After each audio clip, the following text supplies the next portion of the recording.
Awesome. So that should be going now.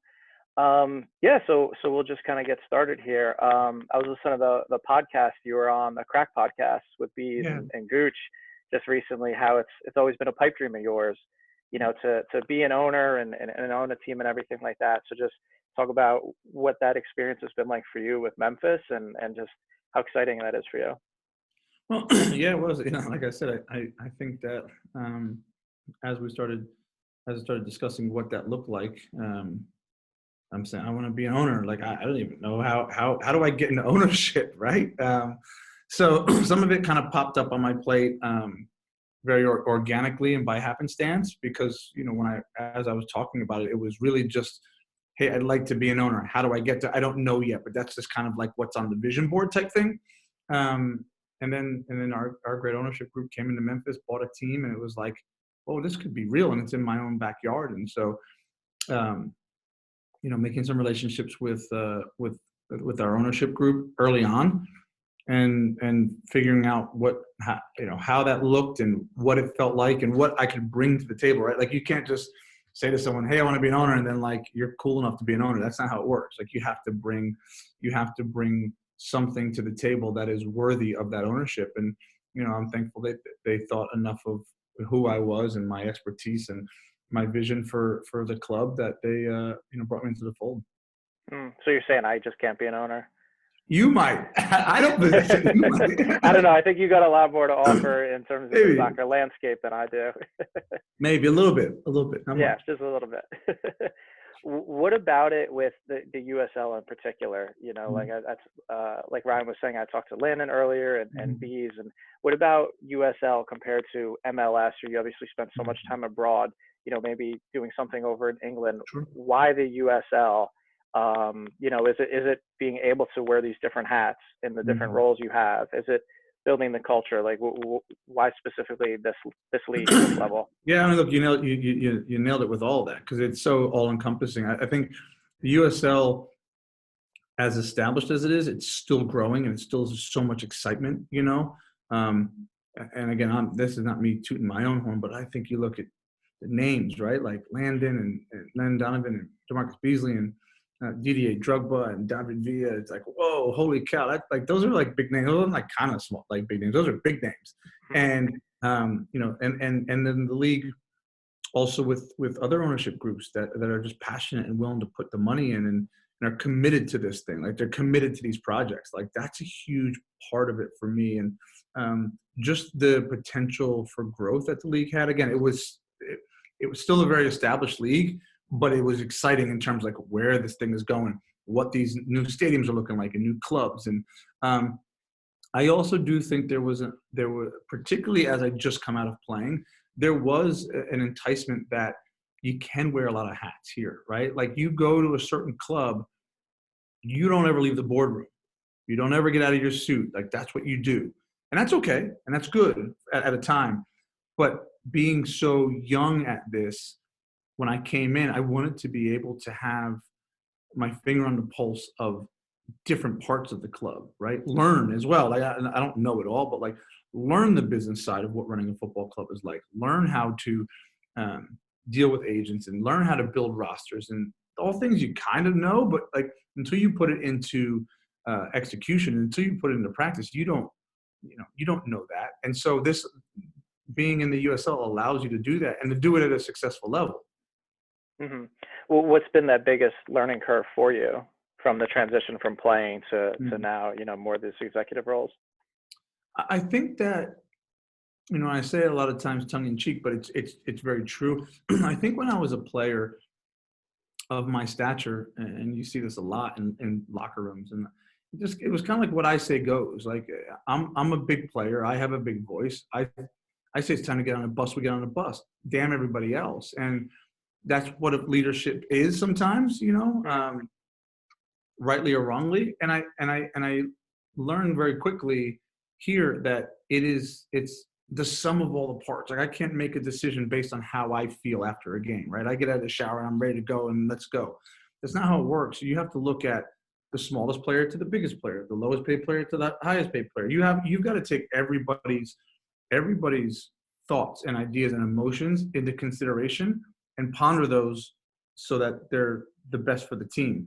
And that just takes a lot of thought and consideration. And it's not that I wasn't capable of it, because I am, but I definitely found that to be the biggest part of it, is being in charge of so many individuals that every decision you make is going to affect them. You have to think 2 and 3 times about your decision before you turn it into what it's going to be. And I'm sure that's even more magnified with the multiple roles you have with the organization, right? Yeah, absolutely. I joke with oh, go ahead. Sorry. No, you go ahead. Go ahead. I was just going to say, I joke with Landon earlier because, you know, he's obviously like, you know, a co-owner and now going to be the head coach. And I was like, what's going to happen there? Like, is that a conversation you have with yourself, maybe if the team's not doing well or something like that? And he's like, we'll deal with that if that opportunity arises, you know? And look, and for him and myself and others, there is a conflict of interest at times that you have to manage, and it takes some managing.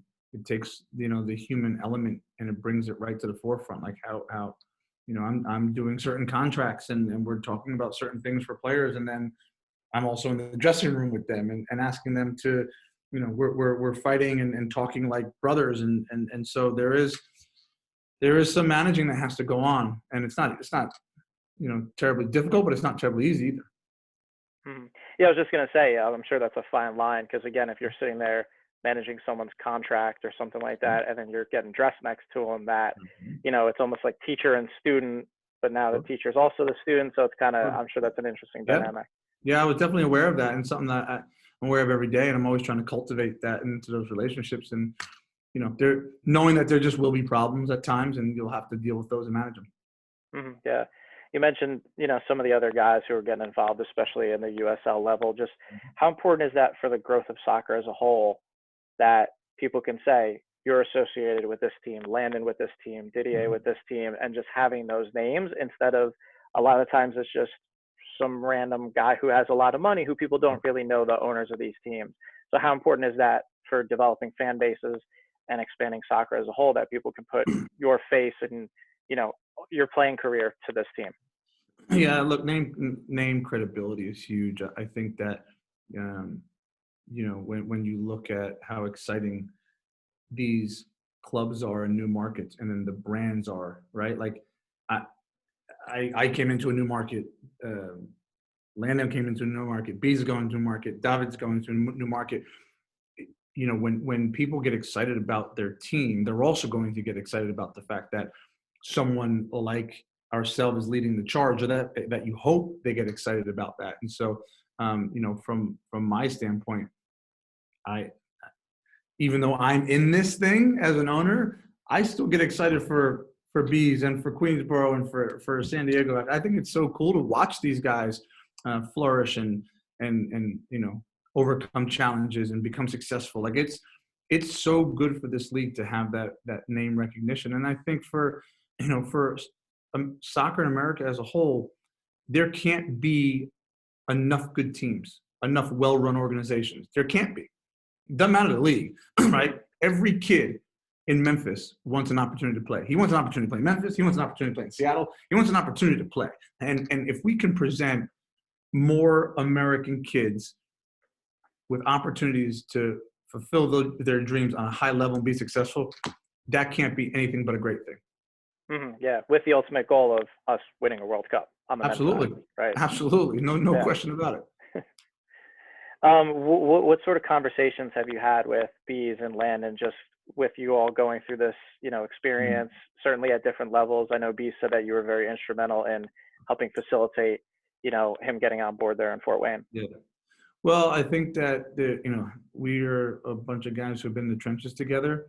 You know, when you form those bonds and those friendships over the course of time and through fire and playing away from home in tough environments, you get to know each other and each other's families and how people think and act and speak. And so we have this bond. You know, with Landon, it was more so we talk about players more so than anything. You know, talking about which players, and that was that side of it. You know, with Bees, it was trying to help him along on the path, being a friend. You know, being a guiding voice. You know, I never try and tell people their business, especially people who I respect. I think they both have a good head on their shoulders. You know, with Bees, I just told him, look, you are where I was a couple of years ago. so I know how things operate, and if I could ever be of any assistance, either with advice or you just want to kind of lean on me and vent about something, like I'm here for it because I want those guys to be successful. Um, and so it was that's just kind of where I was. I don't love to use the word mentor with guys like that, but it's with Bees, he was a roommate of mine on the national team, and it was just a matter of me saying to him, look, if I can help in any way, speaking to the league on your behalf or helping make connections or network, I'm here for it. And then I obviously just encouraged him to take the opportunity because I think it's a brilliant one. Hmm. Yeah, I was gonna say, what sort of advice, like, it's you three now. If you have other former teammates coming out and saying like, "Wow, I really love what you guys are doing. Like, I'd love to maybe start an expansion side in, Mhm. wherever kind of city." Like, what sort of advice do you have for these guys, whether they come to you directly or it's just kind of like a little pipe dream of theirs to say like, "I want to get into Sure. ownership, sporting director, something, Yeah. especially at this level." Well, I think the advice that I've given most of the guys who I've talked to about it is, I think you have to come at this thing and really be committed. Like you can't. It can't be I suppose it can be if that's the role you want to take, but I don't think it can be a matter of like, hey, I want to wear a really nice suit and have my face on the billboard and then promote the team. If that's the case, maybe that works. I don't. I think you've got to be committed and have a passion for it. Like you have to have a passion for building a football club and wanting to be successful, and that takes. There's challenges in that. There's vulnerability in that. There's hard work in that. There's long hours. Like you have to want that has to be something you're driven to do. And if you're driven to do that, then I think the sky's the limit. And so that's kind of my advice. Like I just try and always get these guys who have big names, who have had a lot of success, to shy away from like just lending their name to it because Hmm. you're a face. Like that only gets you so far. Yeah, yeah, and I'm sure some guys just want to do that, where other guys, like you said, want to put in that work and really do the whole Yeah. grassroots and the brand and the culture and everything like Yeah. that of the team. Have Absolutely. you had other guys that you've played with, either on the U.S. national team or elsewhere, come up to you and ask you and maybe express interest in potentially starting franchises elsewhere? You don't have to name any names or anything like Yeah. that, but One or two. And I think and certainly I think one is having those conversations, having those real conversations. And so again, it's just encouraging more like not it's not selfish, but in a way, I'm like, heck yeah, come on board. Like this is such a great league. I want names guys who have played and have been successful. I want those guys in this league. I want our name recognition and our brand to keep going through the roof as it is. Like, so I'm excited about that. And yeah, I have had those conversations. And going back to the previous question, I mean, one of the reasons I always keep my door open, I always keep my phone on for people is because people have done it for me, right? And I have dear friends who Carlos Bocanegra is one of them at Atlanta United. He'd give me the shirt off his back, and every time I call him with a stupid question about something in the executive role or something with an agent, he always answers the phone and always allows me to ask him and pick his brain. So I'm going to do the reverse. Claudio Reyna is another one who was at New York City FC and now at Austin. Anytime I call him, his phone is always on, and so I in turn need to do that and return that same favor to people who reach out to me and ask questions. yeah, it's kind of like facilitating that like Oh, yeah. trickle down effect, next generation type thing. Yeah. Absolutely. Yeah, Absolutely. I used to work at NYCFC their first year, so I Okay. used to work with Claudio. He was such a great guy, and then like Awesome.